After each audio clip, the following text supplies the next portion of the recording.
Well, the last point we have to get done tonight. Christ's burial had a tomb prepared. How did Joseph prepare? It says in verse 41a, now in the place where he was crucified there was a garden, a new tomb which no one had been laid, and Joseph arranged to have that tomb.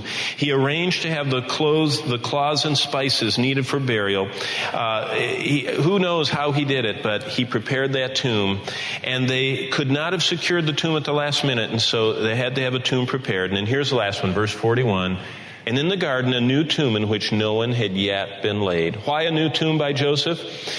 Isaiah 53, the Old Testament's most beautiful and detailed prediction of the Messiah's suffering and death, included a prediction that his grave was assigned with the wicked, and yet he would be with a rich man in his death. That obscure prophecy would have been impossible to comprehend fully until his burial actually took place. Now we understand that the Holy Spirit was revealing that although Christ's enemies intended to bury him with common criminals, God's plan was that he be buried not with the wicked, but in the tomb of a wealthy man who by inference was godly. The second prophecy fulfilled was that Jesus' burial was his own declaration. As Jonah was in 3 days and 3 nights in the belly of the sea monster, so shall the Son of Man be 3 days and 3 nights in the heart of the earth. And what a beautiful picture then to tunnel into a solid rock mountain and place his body in, as it were, the heart of the earth, as he promised. Well, what's the conclusion? What lessons can we draw?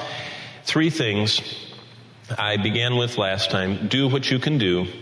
Joseph and Nicodemus didn't preach. They didn't go on missionary journeys. They didn't follow Jesus around. They prepared for his burial. Do what only you can do. Number 2, give what you can't keep. They gave up their time, as we saw tonight. They gave up their future security. They gave up their treasures, all of which are temporary, whether we acknowledge it or not.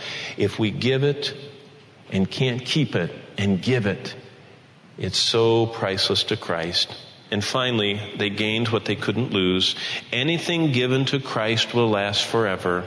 Forever we will remember a borrowed tomb and the faithfulness of these 2 men who risk everything for someone they love so much. And the last point I love about them, start now. Do you know what they did? They didn't say, oh, we've always been afraid. Oh, we've always held back. They didn't say, oh, it's too late for me. They just started right now. And so what I see is, do what you can do, give what you can't keep, gain what you can't lose, and start now. Don't be held back by fear, because Christ will take what we have, and he will accept it and use it for his glory, and it will last forever. Some great lessons from 2 men who paid a price to follow Christ.